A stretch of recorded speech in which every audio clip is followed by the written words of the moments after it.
Bonjour à tous, bienvenue sur ma chaîne Dan Solo. Aujourd'hui, on va faire le déballage de pillards de Saïti. Et en même temps, j'ai commandé l'insert qui est en espèce de mousse, carton mousse. J'adore, c'est Folder Space. Ça rend pas la boîte trop lourde qu'avec ce genre d'insert. C'est pas comme ceux faits en bois.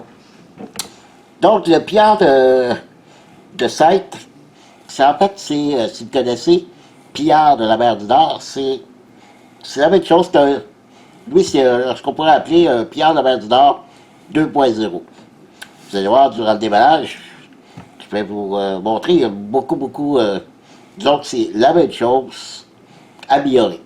Je vous dirai les différences, parce que j'ai eu Pillard de la mer du Nord, je l'ai possédé pendant un certain temps, dans les débuts. Mais à l'époque, c'était uniquement un jeu multijoueur. Puis, vu que je suis plutôt porté à être moins souvent avec d'autres personnes, je préfère avoir des jeux où je peux jouer en solo, quand je suis capable de jouer avec d'autres mondes, c'est ça. Là, en tant que pandémie, c'est beaucoup plus difficile. Ben, pour revenir ici, je vais vous brasser un portrait sur Sean Phillips. C'est lui l'auteur de ce jeu et de plusieurs autres. Vous allez voir, vous allez reconnaître ces jeux. Puis je vais vous faire un mini dossier sur ce qu'il a fait, et ce qu'il a à venir aussi. Et puis, si ça ne vous intéresse pas, vous allez voir dans le bas de l'écran, j'ai marqué le temps de la vidéo pour savoir, pour aller directement au déballage, si vous voulez sauter ce petit bloc d'à peu près 5 minutes là, pour diriger directement au déballage. OK? Donc, Sean Phillips, en 2014, il a sorti un premier jeu, peut-être pas un premier jeu. Dans cette gamme-là, je dirais que Shipwright of the North Sea. C'est pas un jeu qui est sorti en français en 2014. 2015, c'est là qu'est sorti son fameux Pillard de la mer du Nord, un jeu qui est extrêmement populaire, qui l'est encore. D'ailleurs, je l'avais acheté. Par la suite, il est sorti en 2016 Explorer of the North Sea, version française, la version française qui est sortie en 2018. 2016, il est sorti la version anglaise. 2018, la version française. Ensuite, il est sorti en 2017 la deuxième édition de Shipwright of the North Sea. Et en 2018, il est sorti une autre extension, Explorer of the North Sea, Rock of Rome, la version française, elle aussi, en 2018. Et en 2021, on attend la version française de Shipwright of the North Sea, qui est sortie en 2014. Ensuite, en 2018, il y a eu une première extension, Taverne des héros, pour les pillards de la mer du Nord. Ensuite, 2018 encore, le Champ de gloire, toujours une extension pour les pillards de la mer du Nord, qui est toujours dans 2018. Il y a le fameux petite boîte de solo pour les pillards de la mer du Nord. Ensuite, en 2020, une autre extension pour pillards de la mer du Nord, mais cette fois en version Dutch. Je vous montre la boîte, là, mais c'est pas, je peux pas vous donner le titre, là, c'est ma langue, c'est pas vraiment ma langue, c'est des Irlandaises. Mais je suis pas très habitué avec la prononciation, donc je vous laisse le lire vous-même. Ça, c'est en 2020 qui est sorti cette extension. Probablement qu'elle ne sortira pas ici, puis j'ai regardé, pas supposé de sortir non plus en version française, il n'y avait rien d'annoncé à ce sujet-là. Un autre jeu qui est sorti en 2019, qui n'a pas rapport à cette série-là, et mais qui est quand même connu, c'est Docty Luca. C'est un très beau jeu avec des dés. Je l'ai vu, je l'ai jamais joué, mais c'est lui qui a fait ça, Sean Phillips. Quoi, puis je vous rappelle juste aussi que tout ce que je viens de vous nommer, c'est Sean Phillips et S.J. McDonald qui ont fait ces jeux-là. Maintenant, à partir de 2018 aussi, Ah, il y a seulement Sean Phillips qui est l'auteur, architecte du Royaume de l'Ouest, bien sûr. Un jeu que j'ai dans ma ludothèque. En 2019, Paladin, que je possède aussi. 2020, aussi, Kickstarter, que j'ai Kickstarter à ce moment-là. Vicomte du Royaume de l'Ouest, plus le fameux petite boîte de Saga des Tons, qui est un mode carrière, un mode c'est ça, un mode carrière, des 3 boîtes de jeu. Je fais de l'architecte Paladin, qui est de Vicomte. On peut faire une espèce de mode carrière, mode campagne, quelque chose comme ça. Je n'ai pas ouvert encore la boîte, donc je ne peux pas vous dire comment ça fonctionne. En 2020 aussi, sorti une extension pour l'architecte du Royaume de l'Ouest, qui est l'âge des artisans, que je n'ai pas parce que ma boîte est déjà remplie. Je veux pas avoir trop de boîtes non plus. J'ai carrément plus de place. Donc, juste la boîte de base me suffit. 2021, c'est censé sortir une autre extension pour l'architecte du Royaume de l'Ouest qui s'appelle A Work of Wonder. Pour le moment, j'ai pas vu de version française qui va sortir. Je ne l'ai pas vu. Puis en 2021, une extension pour Paladin du Royaume de l'Ouest qui s'appellerait City of Crown, qui aura aussi une version française pour cette extension-là. D'après moi, Work of Wonder devrait aussi avoir une version française. Sauf ce que j'ai vu, il n'était pas marqué. Alors voilà, c'est un peu vous avez vu toutes les boîtes aussi en même temps que je vous ai montré.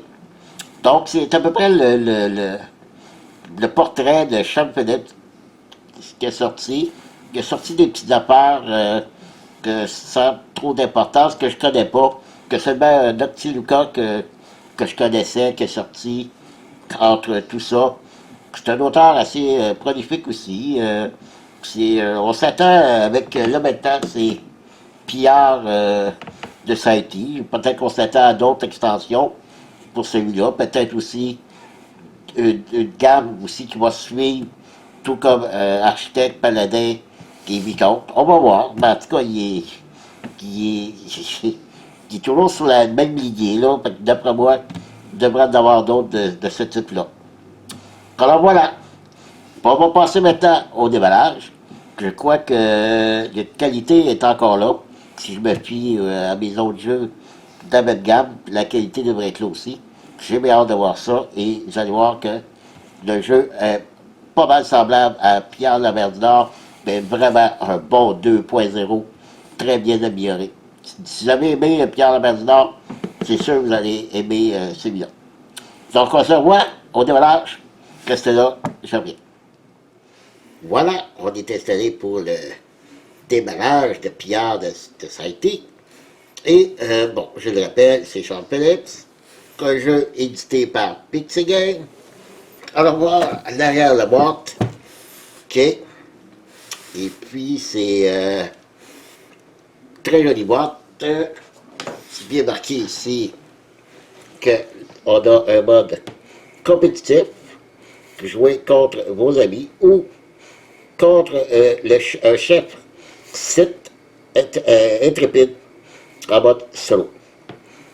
Un jeu de 1 à 4 joueurs, âgés de 14 ans et plus, pour des parties d'environ 60 minutes. Très jolie boîte, un très beau plateau. C'est, comme je vous dis, ça marche sur le même principe que Pierre la Mer du Nord. On devra piller certains territoires pour gagner des points de... Quoi, c'est des points d'honneur, je crois, dans ce jeu. On va voir ça. Et tout comme dans le Pierre la Mer du Nord, je crois que les pièces sont en métal. Oui, oui, oui. OK, on ouvre ça. Allons-y.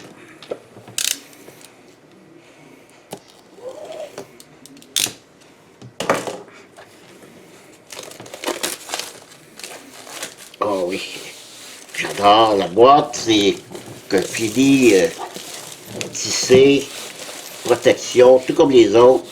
J'adore protection.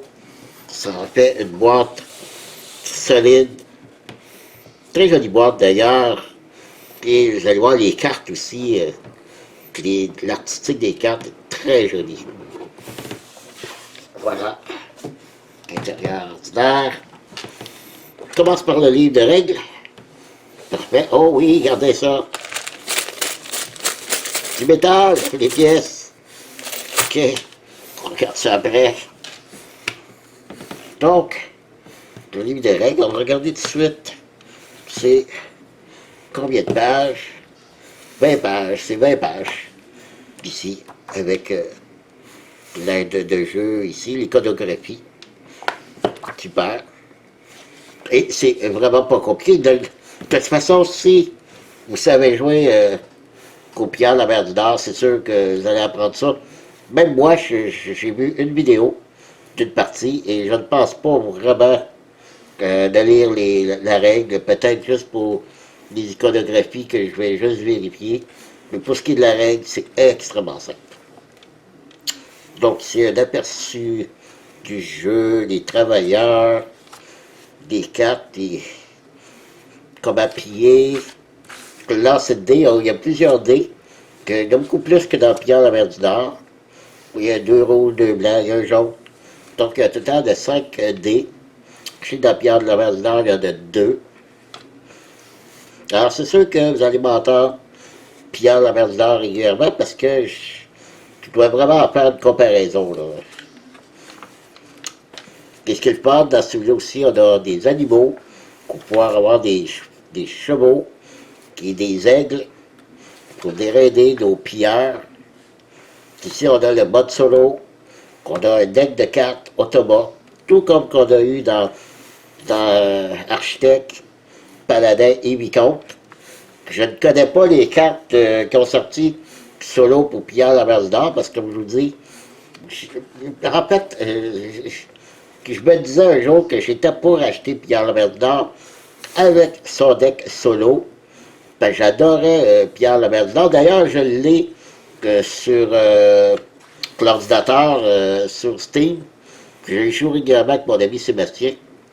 Parce que j'aime beaucoup ce jeu. Puis là, je me suis dit, un jour, je vais racheter la boîte physique avec son deck de cartes. Mais jusqu'au jour, en fait, jusqu'à la semaine passée, où j'ai vu une partie en solo, version française de ce jeu.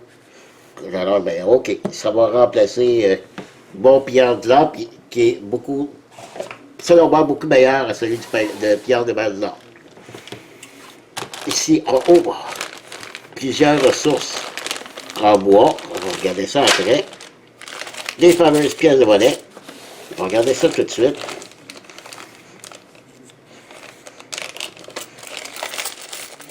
Wow!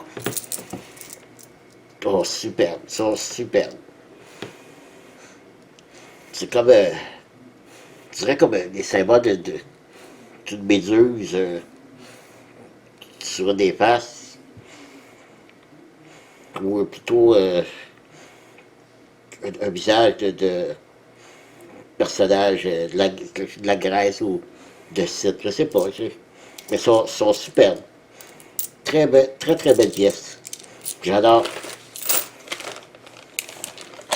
Ensuite, d'une pochette.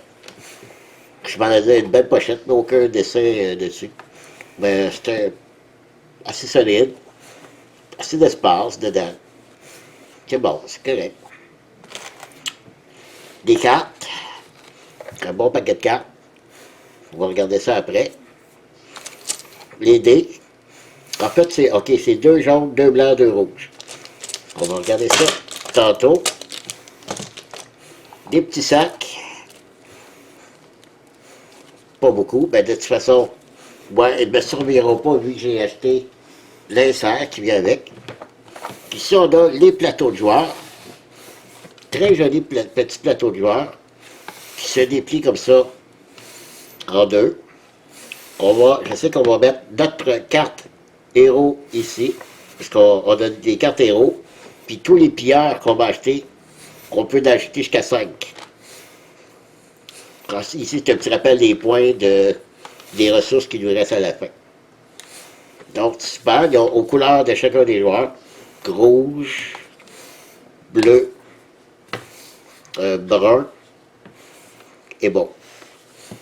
Fini, je dirais presque glacé, c'est super doux. Très bon carton, je veux dire, ça se brisera pas. C'est renforcé en arrière, vous avez vu. Super, bonne qualité. Ensuite, on a quelques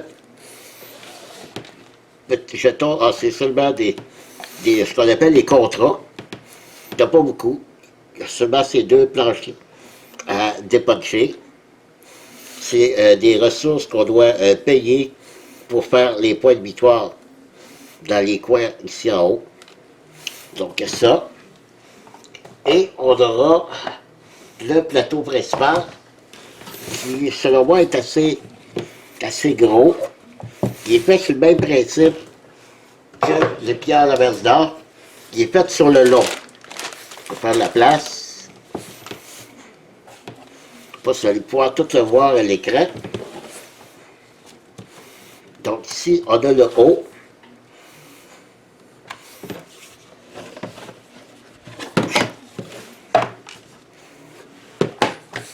Et ici, le bas. Ah, ben c'est plus petit que je pensais.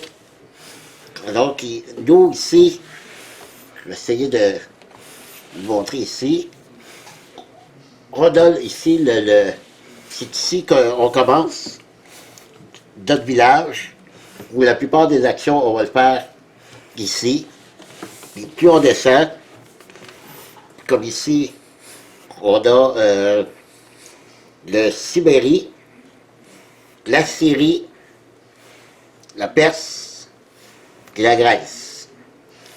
Plus on va descendre dans les terres, plus ça va être payant. Plus ça va prendre des pilleurs, plus ça va prendre de la force pour venir piller des endroits qu'il y a ici. Donc les endroits les plus faciles, ça va être ici. Et comme je dis, la plupart de nos actions vont se faire ici en haut, dans notre village. Donc, contrairement à Pierre Laverse d'or, c'est le contraire. On commençait ici en bas, puis on montait. On devait traverser la mer, puis aller attaquer différentes régions. Puis ici, ça va être au contraire. On va descendre. Ben, écoutez, je suis content, je le pensais beaucoup plus gros que ça, le plateau. Mais je trouve que, sauf que moi, je pourrais pas le jouer, parce que, oh, presque, ouais, peut-être que je pourrais le placer. Il rentre juste. Sauf qu'à l'autre bout, moi, je pourrais pas me rendre. C'est trop loin, donc je vais être obligé de le jouer sur le côté, comme ça. Ça va être correct. Ça va être correct. Donc, je vais laisser là. Écoutez, le plateau est superbe. Très beau. Belle finition, doux. Pareil comme les plateaux de joueurs. J'adore. J'adore. OK, allons-y pour ça. Ici. On va y aller avec les dés. Lorsqu'on va faire des pillages, vous allez voir, de toute façon, je vais vous montrer un petit peu. Chaque endroit, ici, je vais vous montrer ici, on voit bien, il y a un des rouges. Lorsqu'on attaque, on aura un des rouges aussi. Ça va être notre force qu'on va avoir accumulée avec nos pilleurs. La force est marquée ici dans le coin en haut. Donc, cette force-là, plus la valeur du dé. Comme le dé rouge, qu'on a, ça va jusqu'à 5. De 2 points de force à aller jusqu'à 5. Par contre, ici, on a des blessures. Si on obtient un chiffre plus, comme ici, une blessure, on devra blesser nos pilleurs. Comme elle, si elle devait être blessée, elle a 1 en force, mais si je mets une blessure, elle meurt. Je suis obligé de défausser ce pilleur. Et j'ai des pierres, mettons, de 3, 4 de force, donc je peux mettre jusqu'à 2, 3 blessures dessus. Et il y a plein de moyens de guérir aussi. Puis dans le village, on peut aller à un endroit pour guérir des pierres, des cartes qui nous font guérir des pierres, ainsi de suite. Donc, chaque fois qu'on va attaquer, ici, c'est un des rouges. Plus on va descendre, ici, ça va être un des rouges, un des blancs. Le des blancs donne plus de blessures. On a jusqu'à 3 blessures. Aucune force. Ben, 3 blessures. 2, 3. Ici, on a un 2 de force qui nous rajoute ben, une blessure. Et plus bas, on va avoir ici 2 des rouges, 1 des blancs. Et en bas, tout à fait, 2 des rouges, 2 des blancs. On peut risquer d'avoir beaucoup de blessures en avant ici. Les dés jaunes, c'est quoi? C'est que dans les endroits où on va piller et qu'il y a de l'or, ben, autant que d'endroits où il y a de l'or, où on est, qu'on va devoir lancer les dés jaunes. Et les dés jaunes, c'est uniquement des blessures. Il y a une seule place où il n'y a rien. Le reste, c'est toutes des blessures. Déjà là, moi, ça en partant, je trouve ça un gros plus dans le jeu, parce que c'est un pilleur à la mer du Nord, vous vous souvenez, si on pillait un endroit où il y avait des Valkyries, des petits jetons noirs, on perdait automatiquement un pilleur. On n'avait pas le choix. Tandis que là, ils vont prendre des blessures, on n'est pas obligé de les perdre si on peut les guérir. Alors ça, pour ça, c'est très le fun. On va regarder les pièces de bois avant. Ensuite, on finira avec les cartes. Bon. Ici, les fameux blessures. Des belles gouttes de sang. Des belles jetons rouges en forme de sang. Je trouve ça très très bien. Très joli. Ça représente bien les blessures. Chacun des joueurs va avoir un petit aigle comme ça. OK? De sa couleur. Orange, mauve, bleu et... T'as dit j'ai du brun, mais c'est noir. OK, c'est noir, c'est un aigle noir. Ça, c'est pour placer là, sur la liste pour les points. OK? Uniquement pour ça. Par la suite, qu'est-ce qu'on a? On a ici, ça, honnêtement, je ne sais pas. Je vais vous donner le nom, là, je vais regarder dans le livre de règles. Là. La forme, tout ça, on dirait des coupes. On dirait des coupes de vin, des coupes, des bols. Ben, on appelle ça des... Je regarde dans le livre de règles, là.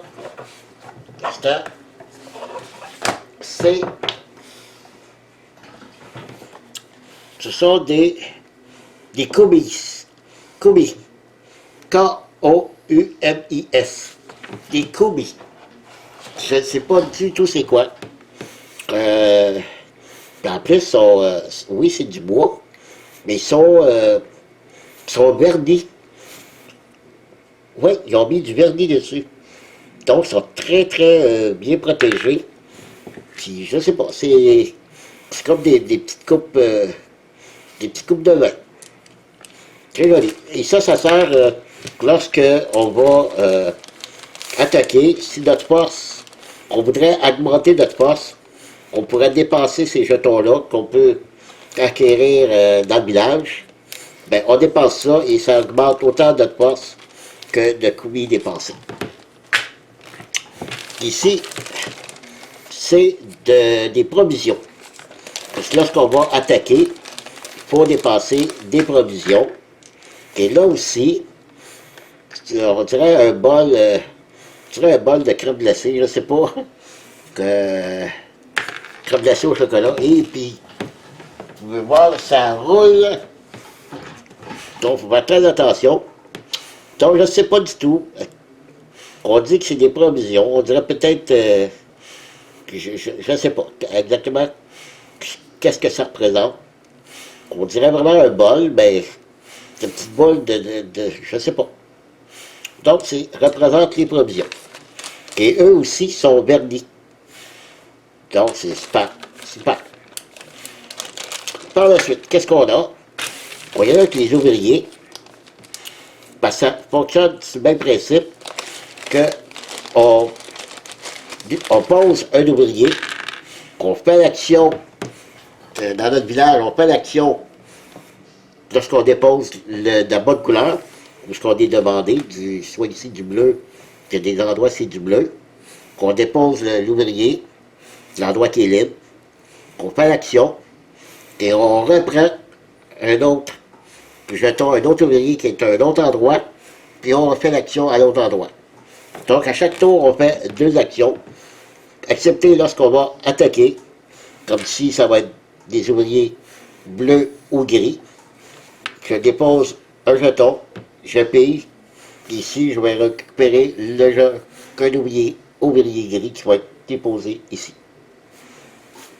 Donc, c'est comme ça que ça fonctionne. Ben, c'est un peu comme dans les pillards de la mer du Nord, c'est le même principe.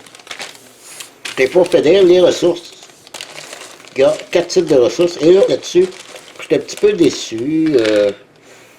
Je crois qu'il y a un petit forcé pour faire quelque chose de mieux que ça. On a 4 types de ressources. Ici, comme ça.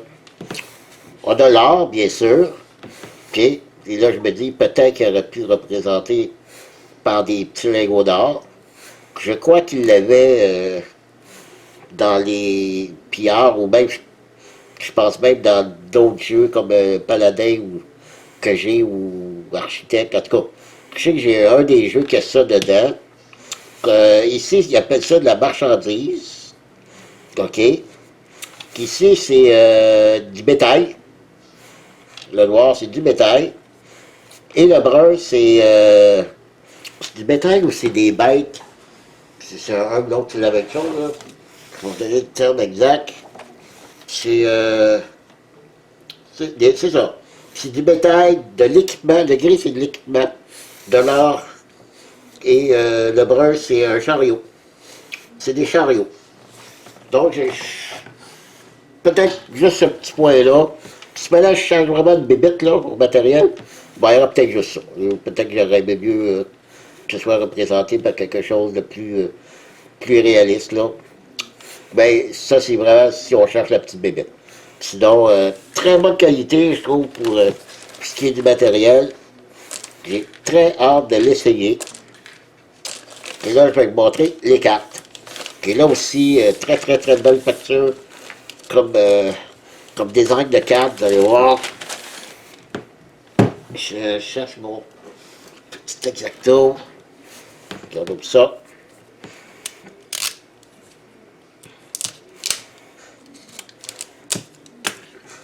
La différence aussi avec les pierres de mer du Nord, les fameux contrats, les petits carrés que je vous ai montrés tantôt.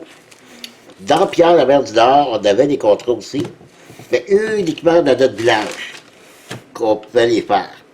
On payait des ressources, soit qui se demandaient des fois de l'or, des bêtes, des bétails, puis ces choses-là. Et là, on pouvait ramasser les contrats. Ici, c'est le contraire. Il va y avoir des contrats tout partout où ce que vous voyez les carrés. Excepté ici en bas, tout à fait, il n'y en aura pas. Uniquement des ressources. En plus du contrat qu'il va y avoir partout, il va y avoir aussi les ressources. Pour chaque endroit, ça dit ici 3 ressources. Les ressources, toutes celles-ci vont être dans les sacs ici, dans le sac ici, mélangé là-dedans, qu'on va piger au hasard, qu'on va déposer ici. C'est pour ça que lorsqu'on va aller piller, on va prendre les ressources, et le contrat, on ne le verra pas. On va le tourner de l'autre côté, puis il va maintenant être visible. Lorsqu'on va voir, mettons, faire un des contrats visibles, dans notre village, il y a un endroit pour dire que je veux faire un contrat, c'est justement ici. Je vais devoir déposer un ouvrier gris ou rouge pour aller faire un contrat. Puis là, je dépose mon pion ici, je fais le contrat, et je paye les ressources qui demandent sur le contrat, et je le garde, il va y avoir des points de victoire à la fin. Voilà. C'est comme ça que fonctionnent les contrats. Donc, il va y en avoir beaucoup plus que dans les pierres de la mer du Nord. Ici, je vais essayer de démêler. Je vais démêler les cartes, je reviens. OK, j'ai démêlé les cartes. Donc, voilà, on commence par les fameux héros. Il y en a 8 dans le jeu, et chaque joueur va en choisir une. au hasard et on aura cette capacité-là en bas ici, dans la carte. Ici, c'est une action qu'on fait ici sur le plateau. C'est le centre du village. Lorsqu'on dépose un ouvrier ici, on fait l'action du petit drapeau qu'on peut faire celle de notre héros principal ou une carte guerrier, une carte des pillards qu'on aura. Il y a des pillards qui ont aussi ce petit drapeau, donc on aura le choix de faire lui ou un de nos pillards si on l'a. Donc, c'est comme lui ici, si on le fait, qu'elle s'est gagnée une pièce, un jeton commis, un jeton provision et une carte. Ici, c'est réaliser 2 actions au centre du village. Je sais qu'il y a des cartes qu'on peut se soigner, retirer jusqu'à 3 jetons de blessure de votre cohorte ou gagner 3 pièces. Super, ça aussi. Donc, on a le choix, c'est-à-dire, on n'a pas le choix, mais on aura un héros comme ça au départ pour chacun des joueurs. Les fameux pillards. Alors, il y a tout ce gros paquet-là, d'assez très gros paquet, beaucoup de choix. Et là aussi, un peu comme dans les pillards de la base d'or, on aura le coût pour l'acheter ici. Au départ, je crois qu'on va avoir 5 cartes dans les mains au départ, donc des choix qu'on pourra acheter pour mettre notre plateau. Et gagner la force, ici c'est 0 force, mais s'ils ont 3 de force, 4, je crois que c'est le maximum, c'est 4 de force, 2, 3. Et regardez l'artistique des cartes là.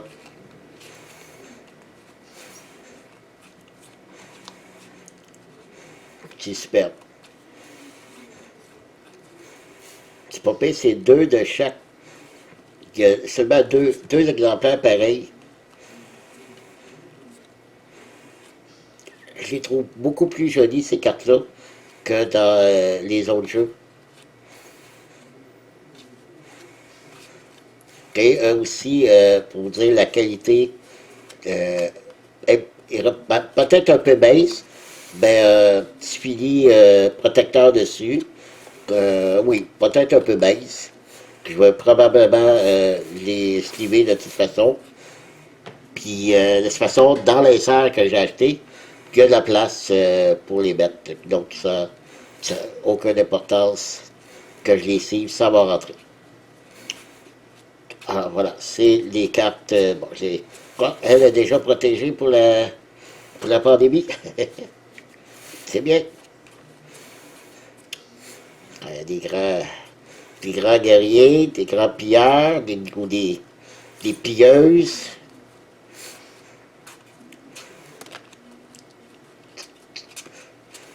Très beau. Là. Et comme autre paquet, là, c'est ça qui est bien dans le jeu, c'est que il y a ça de nouveauté, c'est des animaux. On peut acquérir des chevaux ou des aigles. OK? Si je vais prendre un des plateaux de joueurs, pour bien vous illustrer, je vais tasser ça ici, je vais mettre ça ici. Donc j'ai mon plateau de joueurs ici. C'est ça.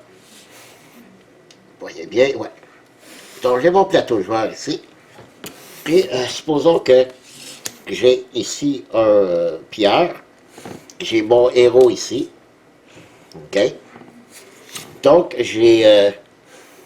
mettons j'acquiers cette carte-là, qui peut me servir autant pour soit un cheval ou un aigle. Si je décide de le prendre comme un cheval, je vais le mettre ici en dessous de mon plateau. OK? Comme ceci. OK? Il me donne une force en plus. Donc, elle me donne 3 en force. OK? Mon cheval me donne 1 en force. En plus, à la fin de la partie, il me donne 2 points de victoire. Si je préfère l'utiliser pour l'aigle, dans ce cas-ci, ce serait beaucoup mieux. Je le place ici en haut. OK? Donc, ici, comment est-ce qu'elle s'appelle? Vigilante, gagne un aigle, Vous voyez ici, le x2, ça multiplie sa force par 2. Donc, elle n'a pas 3 forces, mais 6. Très payant, cet aigle-là. Alors, c'est comme ça que ça fonctionne, les animaux. Pour chacun des pillards que je vais avoir, je peux acheter, acquérir des aigles, des chevaux, comme ceci, qui vont donner plusieurs effets. Comme lui, cet aigle, si j'avais ici, je vais regarder, trouver un... Mais je crois que c'est n'importe quel. C'est pas nécessairement... Ouais, ok. Si, mettons, j'ai... On prend de... quelque chose de plus concret. Ah, ici. Advenant, j'ai cette carte-là ici. Ce pillard-là ici. Et je décide de mettre l'aigle ici. C'est un petit drapeau ici, ok? Donc, si dans mon village, je vous ai dit ici dans mon village, si je mets un ouvrier ici, je peux exécuter un petit drapeau, soit celui de mon héros, ou soit celui de mon aigle.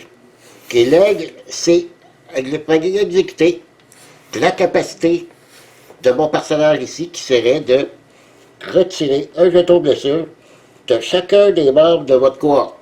Ma cohorte, c'est tous mes pillards que ici. Donc, je pourrais retirer des blessures à chacun de mes pillards s'il en avait. Moi, j'adore ça. Franchement, là, c'est fort comme système, qui rajoute beaucoup plus à un jeu comme Pierre de la mer du Nord de cette façon. Alors voilà, c'est ça que donnent les animaux, les aigles et les chevaux. Moi, j'adore ça. Et encore là, les images des chevaux sont superbes. L'aigle, c'est toujours l'autre, c'est différent, les aigles. Ouais, ben, ils ont changé vraiment l'artistique des aigles aussi, des chevaux. Super. Je suis très très content, très excité, très très hâte d'essayer. Ok, j'ai fait un petit arrêt aussi. J'ai dans mon excitation, j'ai oublié de vous montrer le deck Otoma. Ici, on a 4 niveaux de difficulté d'Otoma. Comme celui-là ici, l'Otoma commencerait avec niveau de force 1 et 2 provisions. Aucune habilité en dessous. Ou ici, il peut commencer, c'est-à-dire ça, c'est le premier niveau de difficulté. Aucune force, qu'avec une provision. Et de l'autre côté, vous avez vu. Ici, il pourrait ici avoir 1 de force, 2 de provision. Et généralement, lorsque vous allez voir dans le deck de l'Otoma, s'il doit ramasser 2 provisions, au lieu de ramasser 2, il en ramasse 3. Et de l'autre côté, il commencerait avec 2 de force, 3 provisions et la même habilité. C'est quoi le deck d'Otoma? C'est ça ici. Donc, on doit suivre dans l'ordre. Au niveau du plateau, à cet endroit, est-ce qu'il peut dépenser 3 provisions pour aller faire une attaque? S'il n'y a pas 3 provisions, vous voyez, il devrait en ramasser 2. Mais si c'était de ce niveau-là, ici l'autre, s'il devait être de ce niveau-là, il ramasserait 3 provisions. Ensuite, on passe à l'autre. S'il peut dépasser 3 provisions, est-ce qu'il y a 2 de force? Oui. Dans ce cas-là, il prend 6 points de victoire. S'il n'y a pas 2 de force, il y a 3 provisions. Mais s'il n'y a pas au moins 2 points de force, il ramasse une carte cheval, celle qui est marquée ici, la première des 3 qui est en jeu. Et ici, il y a des pions, ça nous dit l'atelier d'orfèvre est bloqué pour ce tour. Que ce soit pour le rouge, le blanc ou le bleu, il est bloqué. Alors c'est comme ça que ça fonctionne l'Otoma. Donc on a toutes les cartes ici. Puis c'est ça, l'Otoma il fait des points, comme moi, et je dois essayer de le battre. Alors voilà, c'est tout. Je reviens à ma vidéo principale. Alors voilà. Ben c'est tout. C'est la présentation de Pierre Puis faut que j'arrête de dire Pierre de la Maison. C'est Pierre de Saïti. De Saïti. C'est comme ça qu'on le prononce. Alors voilà. Je vous en donnerai probablement un compte rendu dans une prochaine vidéo. Je vous dire ce que j'en pense, mon avis sur le jeu. Et puis voilà. Ben, bonsoir, merci de m'avoir suivi. Je ne sais pas si vous avez écouté le début aussi, parce que Sean Phillips, j'adore cet auteur, puis il produit d'excellents jeux. Comme je l'ai dit, j'ai la gamme au complet des Royaumes de l'Ouest. Et puis, si il fait la même chose avec ce jeu-là, avec plusieurs autres, c'est sûr que je vais me ramasser que la collection. Alors voilà. Merci d'avoir été là. Puis comme à l'habitude, je vous dis à la prochaine. Bye bye.